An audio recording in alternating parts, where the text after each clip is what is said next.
Hello, and welcome to Rosberry Crafts, my YouTube channel where I share all my crafty adventures. Today, I have another interview for you, and I'm here with Laura, and I'll let you introduce yourself. Hi, I'm Laura Cameron, and my podcast is The Corner of Knit and Tea, and you can also find everything I do on my website, which is also The Corner of Knit and Tea. Awesome. So, as usual, I'm going to start off with what are you wearing today?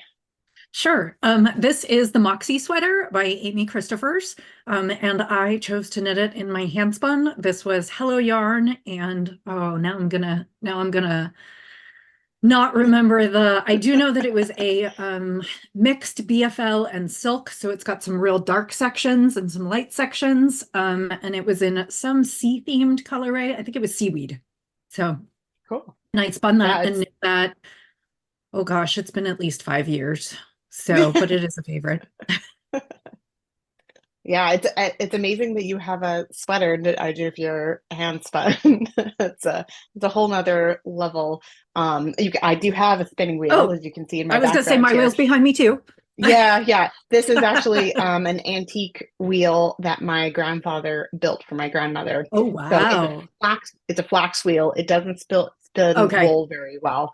But it's very cool background. And then I do that have a is drop so cool spindle as though. well. Yeah, it's very cool. And he like built it from like a kit. And so yeah, it's anyway. That They both that's so neat. passed I on when now, I but started spinning, yeah. my uncle told me that my grandmother had a wheel. And Yeah. I don't ever remember seeing it, so she must have gotten rid of it before I came along, but I wish I had Yeah. it. Yeah, and I remember seeing it in her house, like tucked into a guest room somewhere or something, but I never saw her spin on it. Yeah.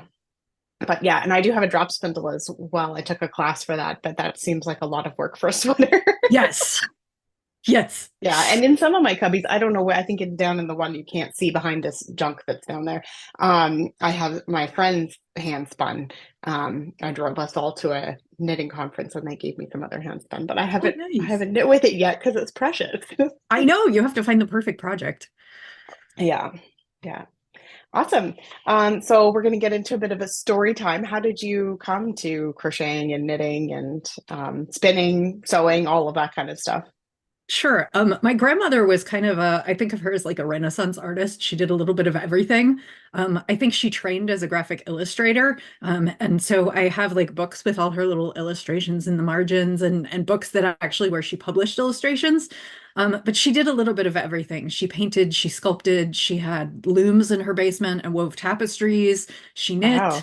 Yeah, it was kind of really impressive growing up. And I wish I'd had more time with her because like the adult I am now would have loved to learn so much more from her. And as a Hmm. kid, I couldn't. Um, No, yeah. but she taught me to knit when I was really little, probably 6 or 7. And I remember her patiently like casting on all the stitches and putting them on the needle. And I'd knit for a while and then I'd drop a stitch or something and she'd pull it back and cast them back on. And so, and I knit a little bit, kind of throughout my childhood and teen years, but I really picked it back up. Well, so I picked it up in late college. My grandmother knit me a blanket when I went off to college, but then was too ill to do my sister's blanket. By the time she's 3 years younger than me, and by the time she went to college, my grandmother couldn't really knit anymore. And I couldn't even approximate the pattern that she was doing at the time because I was like a very like knit and purl square and rectangular objects. Like I would knit a big blanket, but it had to be like a rectangle. It couldn't have any big pattern. And so I knit my sister a huge Afghan, like a huge stripy Afghan and linen stitch when she went off to college. Um, Nice. and I started knitting again a little bit, but really it hit big when I was in my early 20s. I had graduated college and there was a local yarn store like right near where I rented my first apartment. And I ended up practically living in there, really is what it came down to. I don't know. I always say that I was so unsure that, well, so I graduated college in 2000, right when the internet was becoming a thing. But I had this stumbling block that like I didn't think I could learn new things because my grandmother wasn't there to teach me. Like it didn't occur to me that there were videos and books and magazines and so many other ways. And the yarn store just kind of opened my eyes to the fact that like I could learn how to do anything. And pretty much since then, I've been an avid knitter, as you can tell from things behind me. I've worked part-time in a couple yarn stores. And then, I mean, I know this gets into some of the things you'll ask me later, but Oh, that's okay. part of my career has actually been around knitting. I'm a tech editor. I've also worked for doing marketing for yarn companies and needle manufacturers. And so like crafting is kind of my life. I think that, yeah, it's so amazing that you were able to turn something you're so passionate about, and came from that probably a time in your life where you needed that community and other Hmm. things. When you just get out of university or college, you're like, okay, now what, right? Yeah. And to have something that's a little more like, okay, I go to this place, I do this thing, this is good, right? Yeah, it was really Yeah, cool. it's really amazing. Awesome. And then, so as sewing is more of a newer thing since you Oh, yeah. started at your new So, job. about 18 months ago, I started working for a Missouri Star Quilt Company. And I did a lot of, you know, how they say you have like a million different careers. I worked in nonprofit and higher education for a long time. And then when I was 40, I got the opportunity to join a marketing firm that did marketing exclusively for crafting companies. And I kind of took the plunge and did it and haven't looked back.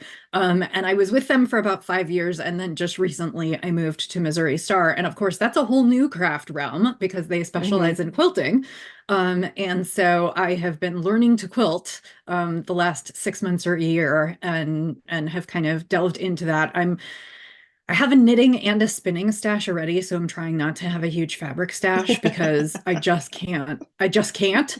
Yeah. So I'm really trying to be good about buying for specific projects and working those projects through. And of course, I have leftovers because same thing with knitting and yarn, or same thing with fabric and yarn. Like you buy extra so you don't run out, so you can't not get replacements, or it's not exactly the same dye lot thing, but fabric runs are pretty short, so sometimes they just don't Hmm. have any more, and then you're in trouble. So I've been trying to kind of rein that in, but sewing is definitely new. So I started knitting when I was a kid. I started spinning in 2010, and then I would say quilting is just in the last year or so. Cool. Yeah, that's awesome. Did you have any experience with sewing before you started at the quilting? I Like, took I took a sewing class in high school and I had done like a few things on my own. I'd made some pajama pants and but no. I mean yeah, generally no, and as yeah. evidenced by it's really really hard to sew a straight line and I'm still struggling to sew a straight line. Hmm. Hmm. Yeah, I was trying to explain that to my 12-year-old daughter. She did some hand sewing in one of her classes at school and made like a little like pencil couch or pouch Uh-huh. with like just the fold over, not like a button closure, no Mhm. zippers or anything like that. And she's like, "Okay, I'm ready for the machine." And I'm like, "Well, Yeah. it's almost easier to do it in hand sewing because it's so slow. You're Yeah. right there. And as soon as you get on the machine, I know exactly what's going to happen because she's my second born. So she's just going to whap down that pedal and off it's going to go." Well, and it's they say it about spinning too. When you start to panic, your foot goes faster, and when Hmm. what you really need to do is either slow down or stop and like assess Hmm. the situation. But what happens is your foot just goes faster. So suddenly you're treadling or you're sewing really, really fast, and Yeah. you have zero Yeah. control over what you're You're like, doing. yeah, it's a roller Yeah. coaster. Awesome. So do you have any like favorite projects or like projects you go back to again, things you knit over, or just like magnum opus projects that you've just spent a lot of time on? I don't know. I always think my favorite project is what I'm working on now. I mean, not everything, but I tend to get kind of wrapped up in the projects that I'm doing now. I love blankets. I have always loved blankets. I have well, so the first one next to me is the my first quilt. So and I just put that one out there, but I have like several other blankets on this futon next to me. And then I have a blanket on the couch. I have a blanket on our bed. So like I generally tend to work on things that are pretty big and Hmm. involved because I love them and I love garter stitch because it's just really soothing to me and I just that's like my meditative place. Um I'm trying to think if I don't know that I have a magnum opus. Yeah. I what one of the things that I would love to knit one day is I would love to knit one of the boho sweaters. Have you seen those with all the color work, and it's all in fuzzy yarn, so it's like almost painterly the way it blends in, but Mm-hmm. they're literally like super super thin, and you knit them on like size 0 or 00 needles, and like basically it's this style of Nordic sweater, and the yolks are just stunning, and then the rest of the sweater is just a plain body. And you can purchase kits with all the colors picked out so that they like fade into each other, and I would love to purchase a kit. They're a couple $100, and it's also just a lot of really tiny detailed knitting, Hmm. and so that's like one of those projects that I would love to do one day. um Hmm. just like pick one kit and make it a thing. But I was going to say the combination of the price tag and the dedicated work to put into it, um, I haven't gotten there yet, but that is like one of those on my someday. Yeah. Someday Yeah. I'll do that. Yeah. Yeah. For your blankets, do you usually knit them like all together, like a seamless, or do you like doing the blocks and then putting them together, or kind of mix I of both? prefer not sewing and making up. I do have it's not showing in the picture right now. I do have a like a cozy memories blanket that I did with kind of the mitered squares, but I Hmm. still picked up on each Join as you side. go. So, Yeah. um, Yeah. I don't love seaming, mostly because I don't think I do it that well, so it doesn't look as neat as I would like it to look. Um, Yeah. Yeah, for so sure. I don't mind working on big projects. Obviously, they end up becoming home projects and they just sit on the couch next to me, through their entirety. And I actually have a new one that I need to start. My niece got married this past year, so I'm going to make her a blanket for her and her husband. So, Nice. and I Nice. have all the yarn, I just haven't cast on yet. Yeah. Isn't that always the way? Yeah. Yeah. Yeah, I'm Yeah. never running out of yarn. That's No. clearly not the problem. Yeah. Yeah. Um, Tell me about some of your like challenging projects, maybe something disastrous that happened. I was thinking about this for knitting, and while I'm sure that there are knitting projects, because I certainly have projects that I felt like were fails, or places where I ripped things out or threw it in the corner until it thought about what it did. Um, so interestingly enough, the most challenging thing for me right now is quilting because it's so new, and I'm used to like I've been knitting for so long now that I won't say I know everything in knitting because no one can know everything in knitting, but I'm really adept at like being able to figure out what a pattern is trying to tell me to do, or like just sitting down and working through something and ending up with a product that I really like. I'm not used to like not understanding what they're asking for, or not being Hmm. able to execute a straight seam with the right seam allowance, or those kinds of things. And so um starting a new craft is kind of humbling and challenging because you're used to knowing what to do, and then it's like I don't know how to do Hmm. this, like, and this is not the same. So and the big thing about sewing as compared to knitting is I feel like, so knitting is precise in the sense that like if you're knitting a garment, you want to knit it at a certain gauge so it will fit. But truthfully, if you have like one extra stitch, it's not really going to show that much. But in quilting, if you don't cut appropriately, like your edges don't meet up, and if you cut too much, then you're too small, and that's just game over. Like you have to either start over or like reduce the size of your project, which like right now I'm doing quilts. So if my quilts are a couple inches shorter in dimension, it's not really a thing, but like Right. it's much more exacting, and I find that really challenging to kind of wrap my brain around because I'm while I do want to get things correct, I will say that like if I'm in a pattern and I have an extra stitch at the end of the row, sometimes my answer is just to knit the last two together. And you can't do that in Hmm. sewing, or at least I'm not well enough versed to know where you can do that kind of thing.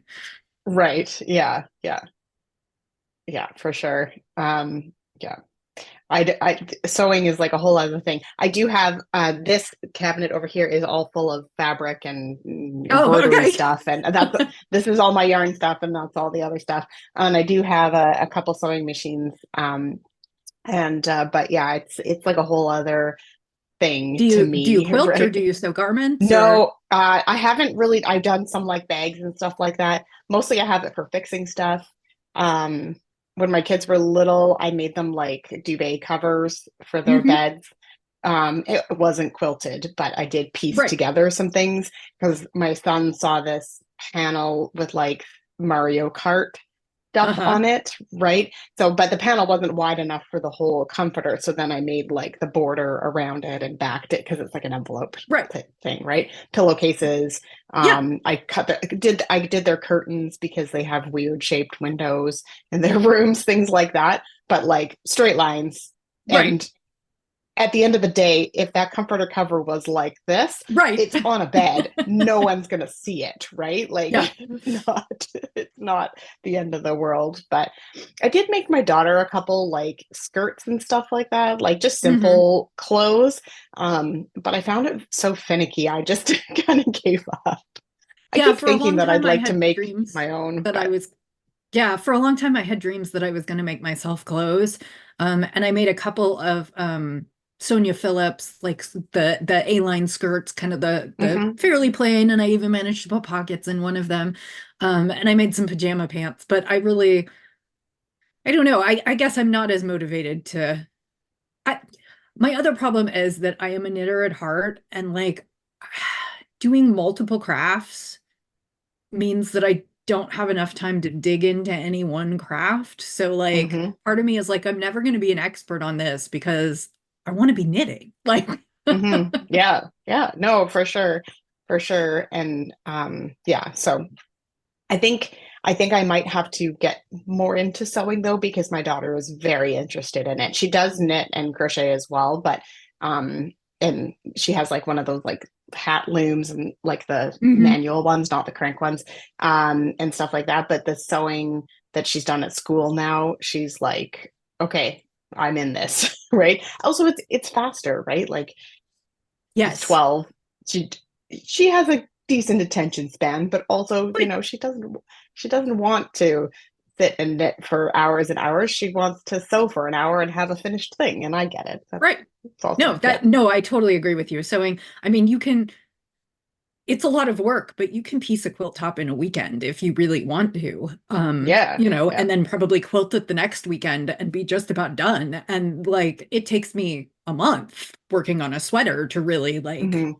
be done with it. So it's Yeah, definitely it's much faster in a different way. yeah, for sure. For sure. I can see some of your stash behind you. Is that kind of all of it? Is that how you store it?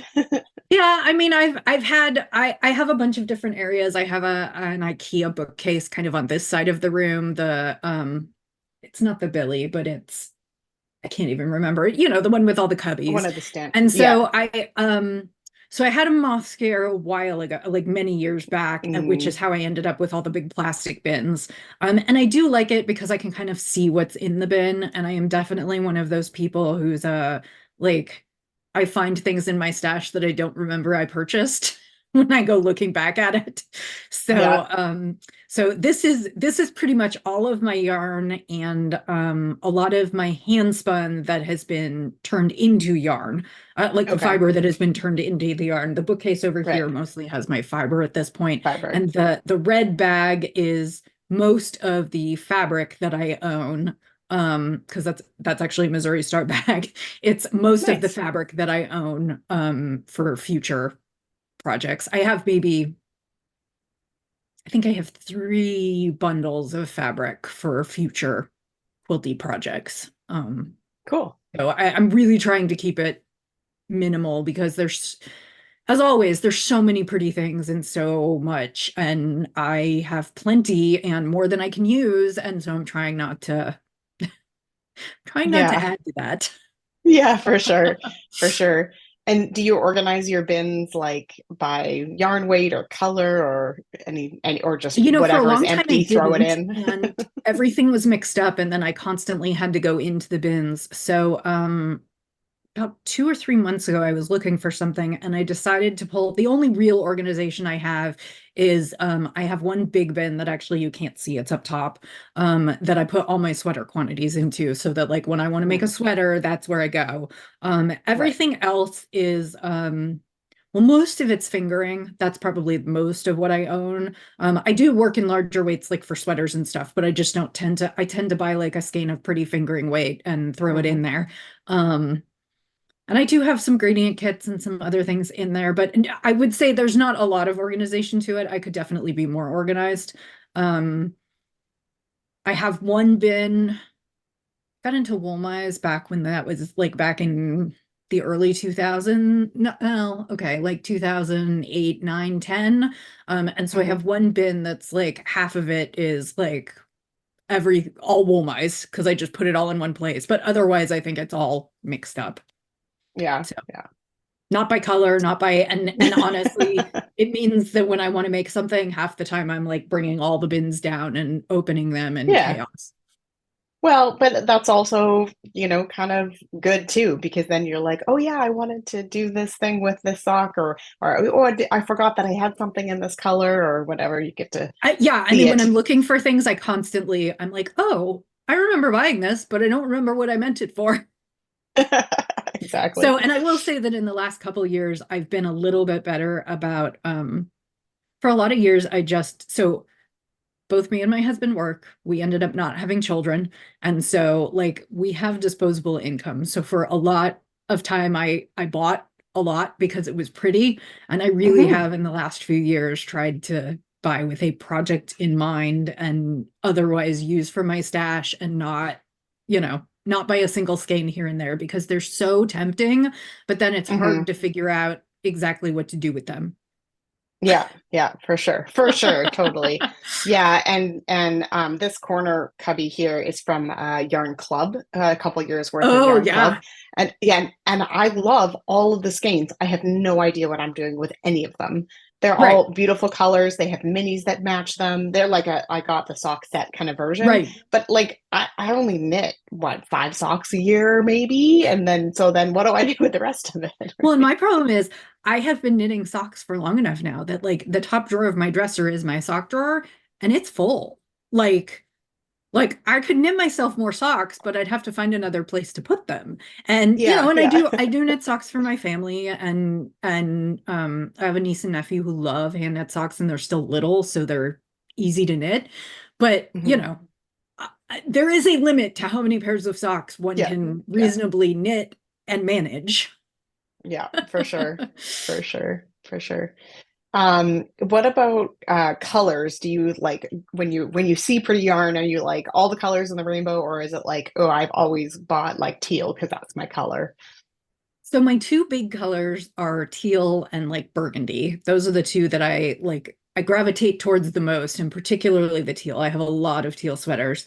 I would say that I really like jewel tones. So when I'm looking, what I want is something like dark and saturated.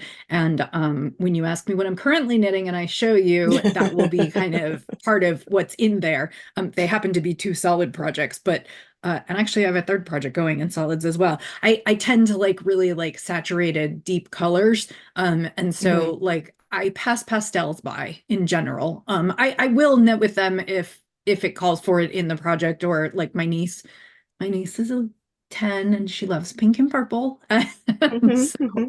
I will knit in whatever colors people want. But for myself, I tend to kind of just do rich saturated colors. Yeah, awesome. Awesome. And then that kind of leads into like, how do you decide what color to use on a project? But, you know, You know, kind of answered that already. yeah, I mean, I definitely have some favorite colors. I do find myself when I start a new sweater kind of trying to think about what sweaters I have and what color area I don't have. Like because my gut feeling is always to be like, let's go find some teal yarn or some burgundy yarn.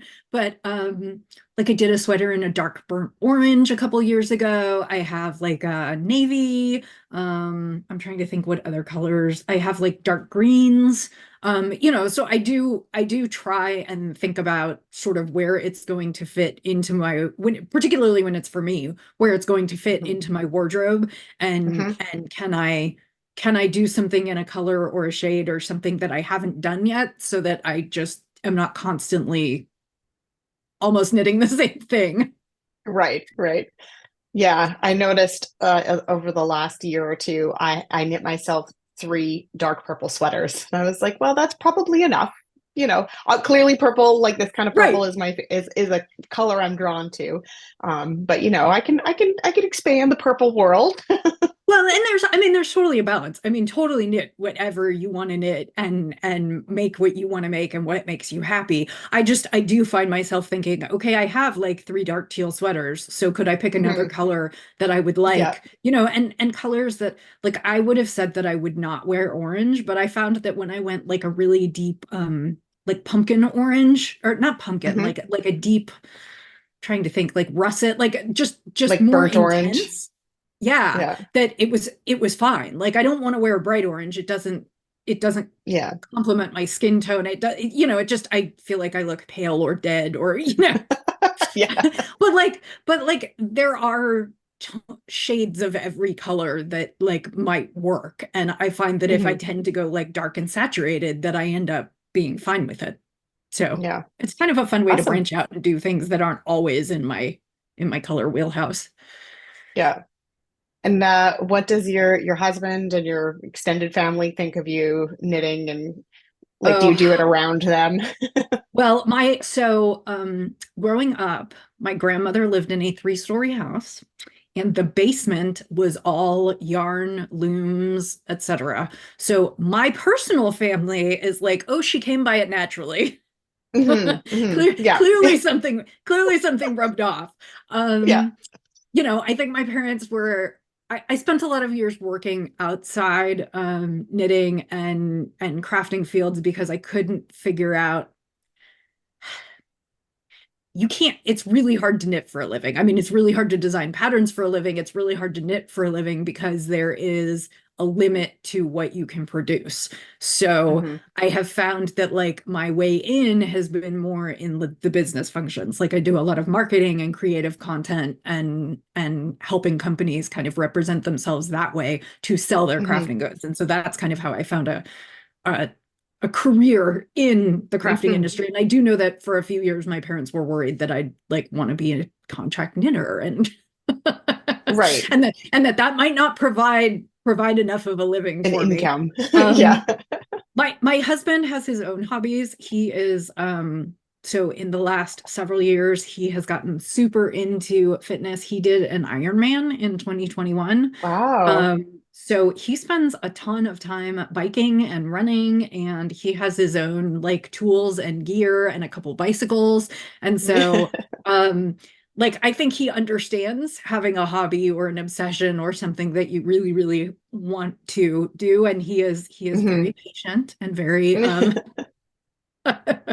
very, very tolerant, particularly now that it's part of my income and that it Yeah. actually is working for it. It's not just an outflow.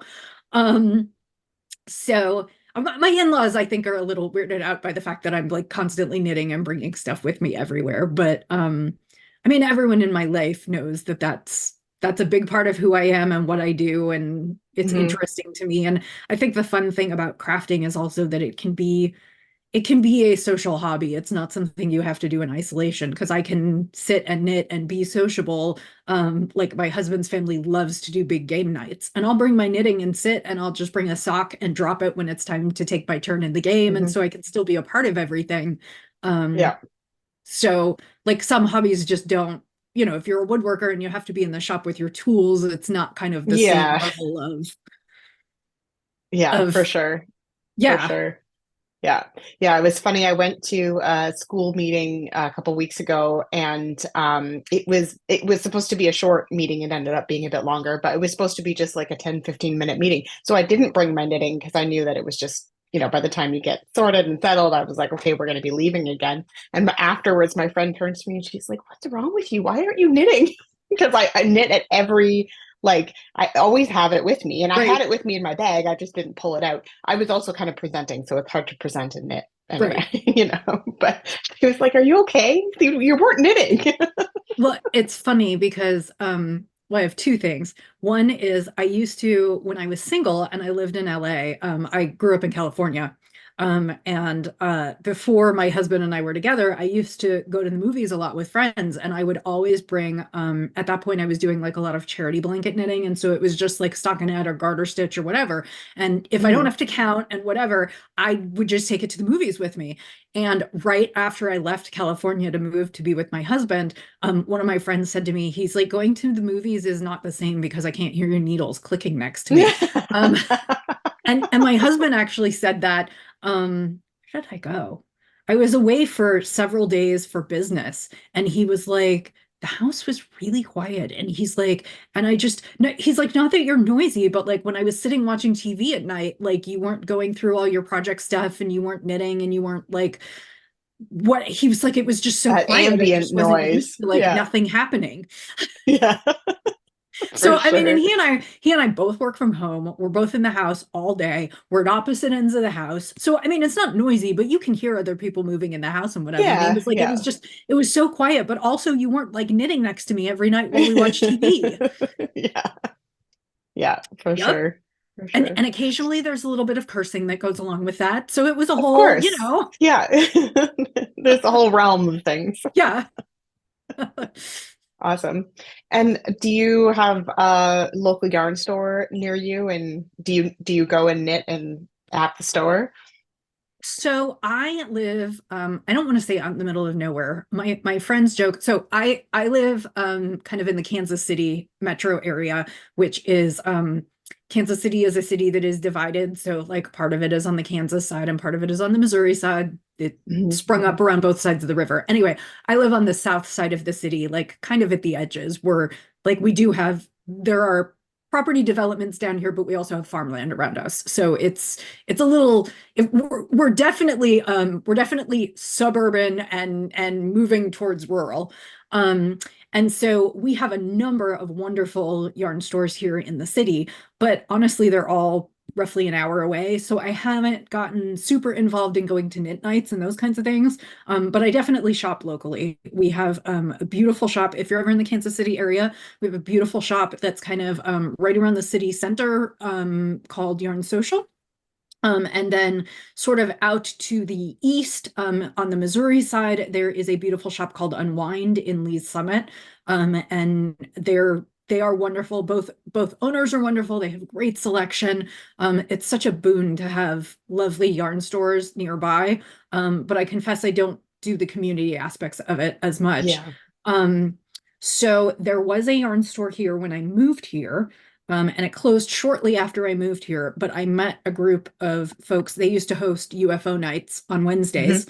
And when the store closed, a group of us from that decided to continue meeting, even though we weren't going to be able to do it at the store. And up until the pandemic, we would meet.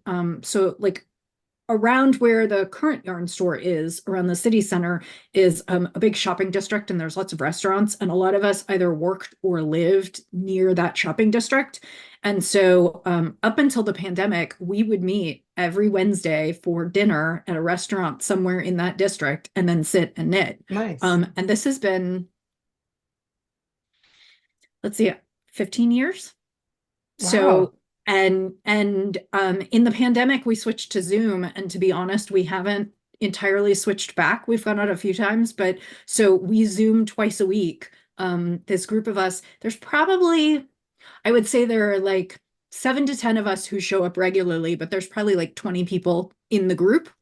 Hmm. And it's just kind of a standing Wednesday night from 6 to 10 and Sundays from 6 to 10. You can just show up if you want. And Perfect. so I guess I get some of my community from that Hmm. group, so I don't necessarily. When I was in my 20s in LA, I lived at the yarn store and with all the groups. So I mean, like I see the case for both. I don't drive an hour sometimes to go up to the that's probably the Right. closest yarn store. So Yeah. it's Yeah. it's just a No, little for far for sure. every day. Yeah, exactly. Exactly. Yeah. It's funny. Well, I have an interview with a friend of mine coming out next week, and Mhm. she lives like an hour and a half away, but we used to meet for an in-person knitting group. But then, I have children now and they take up too Right. much of my time. And yeah, the yarn store is about 45 minutes away from me. So I just don't make it out to any in-person groups, whereas, the online community, I'm in a few kind of like Discord groups and stuff, and, Right. just getting, you still get that community without having to leave your house all the time. So, Well, and the funny thing is that when we do meet in person, it's always it's so interesting because colors are not the like so you can totally get community in Zoom. It's not the same as in person, but like if they're people you know really well, Zoom is an okay substitute for when we can't be together. Like it totally got us through the pandemic and it was wonderful for that. Um, mhm, but when we get together in person, we're always oohing and awing over each other's yarn and partially because everything is so tactile and visual. mhm. And of course, you don't even what we can see through Zoom, it's not necessarily always the right colors and you don't get a sense of the Yeah. feel. So it's funny because when we get together in person, we're constantly trying things on and touching each other's projects and looking at colors and I guess partially because it's just easier because I mean we can come to our Zoom meetings in our pajamas if we want at the end of the Mhm. day rather than like going to a restaurant. Right. I Yeah. mean, and COVID's not gone, so there's a little bit of Yeah. that too. Yep. For But I'm not sure. exactly sure why we haven't transitioned back to in person because I certainly see the value of in person. But again, like this is a group of women we've been meeting on and off for 15 years. So there's a lot of history there. And we have new people come Mhm. in and people move. And actually that's the other thing. We have several members who have moved away, but because of the pandemic, we still see them every week. Yeah, exactly. So yeah, you can still on Zoom, like just like this. We're very far away distance wise, Exactly. but here we are chatting. So yeah, no, it's great. It's great to have those options for sure. What inspired you to start your YouTube channel? I don't know. I mean, I've been going actually for a really long time. My channel's not big. But I'm at 462, I think. So it's been going for almost 10 years. I started it my husband went away for he had a work trip. He went to India for 4 weeks and he was gone. And I was kind of puttering around the house by myself. It's the longest he's ever been gone, and it was really weird too, to be alone for that long. But Yeah. I had the podcast that I had watched a bunch and gotten into was the Knit Girls, Laura and Leslie, hmm and they were one of Yep. the first knitting podcasts. And I just thought, I could try that. I could maybe do that. And over the years, I've sort of thought about it because I'm not in it to be famous or to, and it's not an income stream for me. It's just kind of something that I do. And sometimes I'm like, I wonder, I have a few people, I mean, I certainly have made some close friends out of it. And I have some people that I know watch regularly, but it's one of those things where I'm like, I don't know exactly what made me do it or exactly why I still continue to do it, especially because as a podcaster, it's a little weird because you're talking to like you and I are actually having a conversation right now. But Yeah. like Yeah. normally, I'm just talking to the camera and being like, these are all the things I'm working on. This is what I'm doing. Yeah. This is how I made my decisions. And I get a little bit of feedback in the comments, but it's very one-sided. And so part of me is like, are people actually enjoying this? Is this something I'm enjoying? Like how I've had thoughts like, how long do I go on and continue to do this? Do I just do this ad infinitum and you know Yeah, so exactly. so I don't know precisely. I mean, I wanted a chance to talk to other people. I liked seeing what other people were working on, so I hoped that maybe someone would like seeing what I was doing. Yeah. So I mean, I think I don't know. Yeah. Yeah. It's similar for me. You see other people doing it and you're like, oh, that looks like fun. I'll do that too. And yeah, it's just me sitting in my craft room talking into my phone, right? Right. Yeah. But it's good.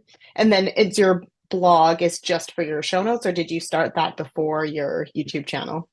My blog has been a variety of different things. When I rebranded to the Corner of Knit and Tea, because I had different names. Well, okay, the podcast might have always been under the Corner of Knit and Tea. I blogged. I was definitely one of those people who in college was making HTML sites going, "Hello world."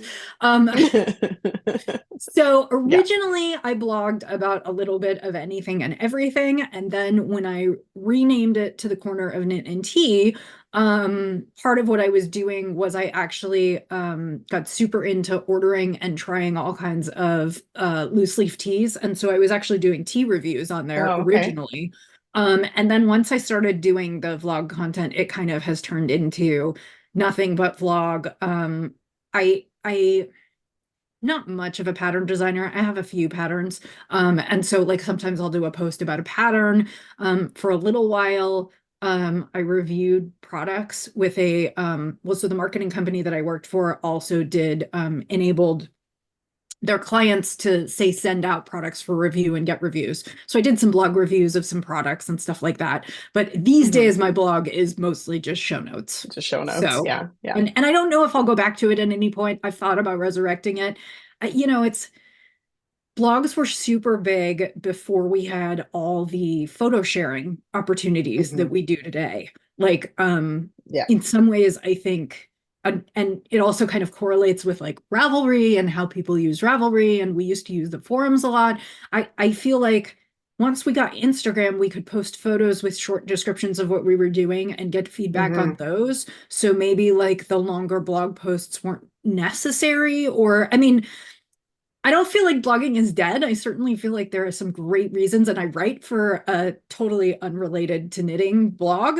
Um, but social media has changed so much of how blogs work because there are Hmm. so many ways to share what we're doing these days that are not, I mean, video podcasts, um, short video on TikTok or elsewhere, like Facebook groups, like all of these things didn't really exist when blogs started. So it was like your one way to put what you were working on Yeah. out there. Yep. For So, sure. yeah, so I guess right now my blog is mostly show notes. It's got a Show little notes. Yeah. information about my tech editing and some of my patterns. It's got some links to my Etsy shop because I do sell my handspun yarns, but you're right. Hmm. It's mostly show notes. Yeah. Yeah. Cool. Cool.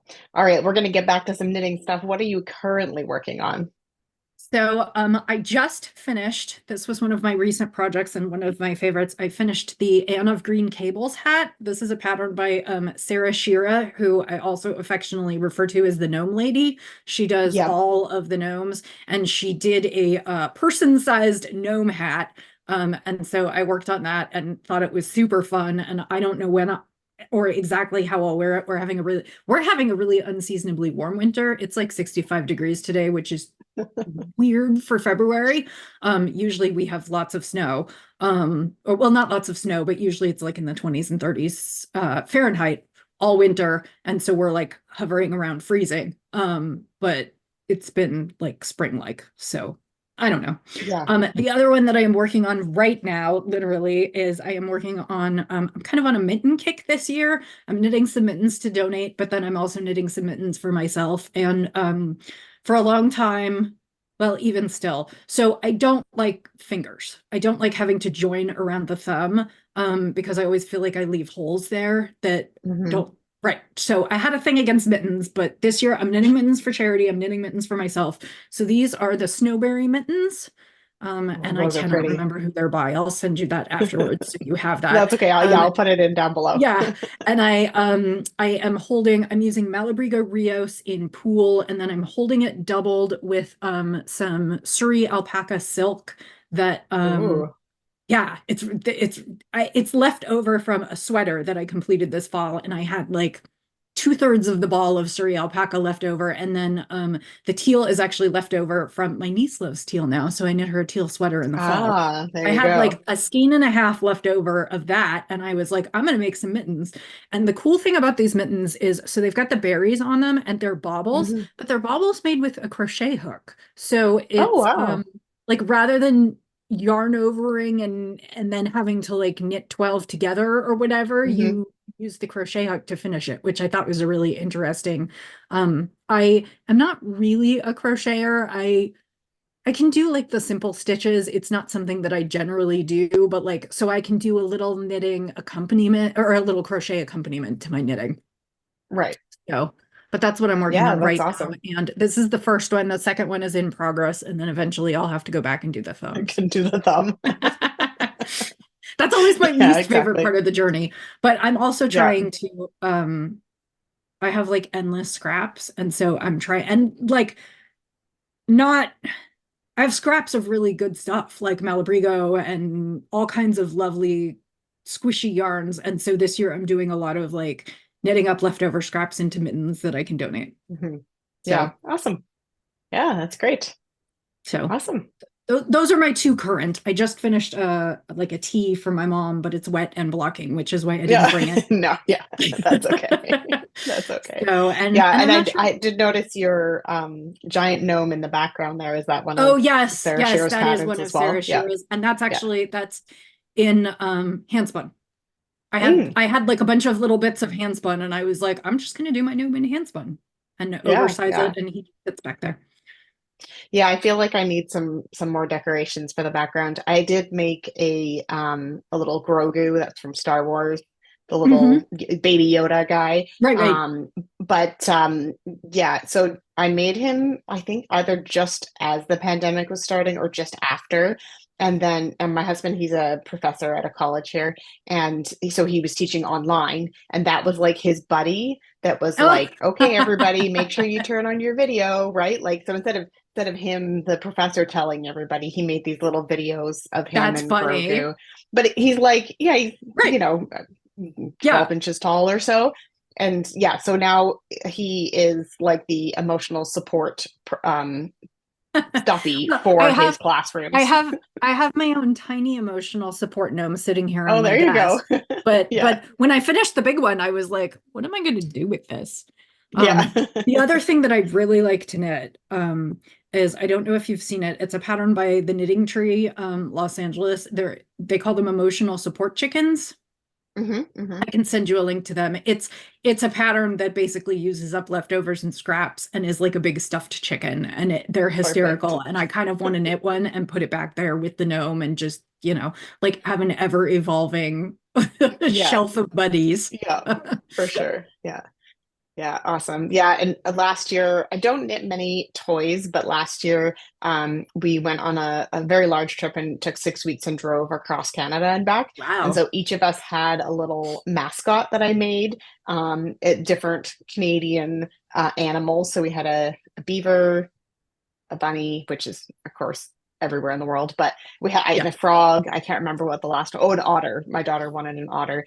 So we each had our own little mascot that went with us in the truck and stuff Fun. like that. But yeah, yeah, and they were like round with like some appendages, right? Right. I've knit some of the Sarah's gnomes. I think she writes amazing patterns. I always felt like, Yeah. even though it's like finicky and little and I whatever, you I'm like, oh, okay, you just do that and then you have a thing and then it's great. Yeah, no, her patterns are amazing. I like you am not I mean I've did some toys over the years, but in general I'm not really a toy person. Like I've made toys for like baby gifts, and every so Hmm. often I'll make a toy for my husband. My favorite one was back when the honey badger meme was real big. There is a Hmm. pattern for honey badger on Ravelry, and so I made him one, and he put it on like his desk at work, and when somebody would Yeah. come to him with a request he didn't really want, he'd like point to the You'd be honey like, badger. yeah, perfect. So Perfect.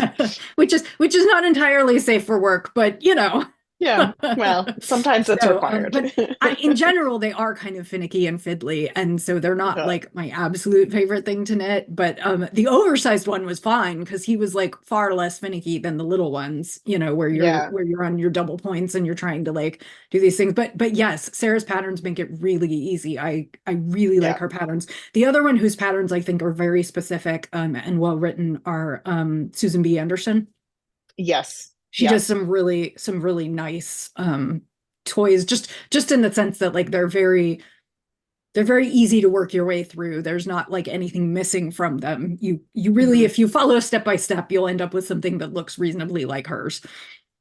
Yeah, and I've got quite a few of her books actually.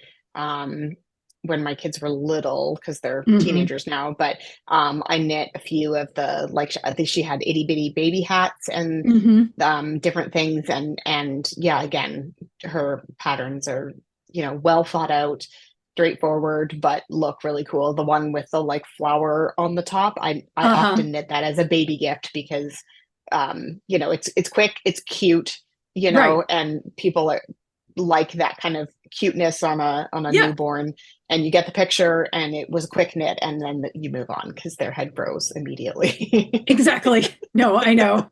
I'm like, I don't even need a thank you. Just send me a picture of the baby wearing it. And Yep. then, when the baby outgrows it, that's fine. Move on. Yeah, for sure. So Yeah. Awesome. All right. Well, it's been great chatting with you today. Thank you for taking the time thanks for to do asking me. It this. was It's been lots of super fun. fun. Yeah, Yeah. yeah, it's been great. And yeah, I'll look forward to seeing you around the internet. Yeah, same.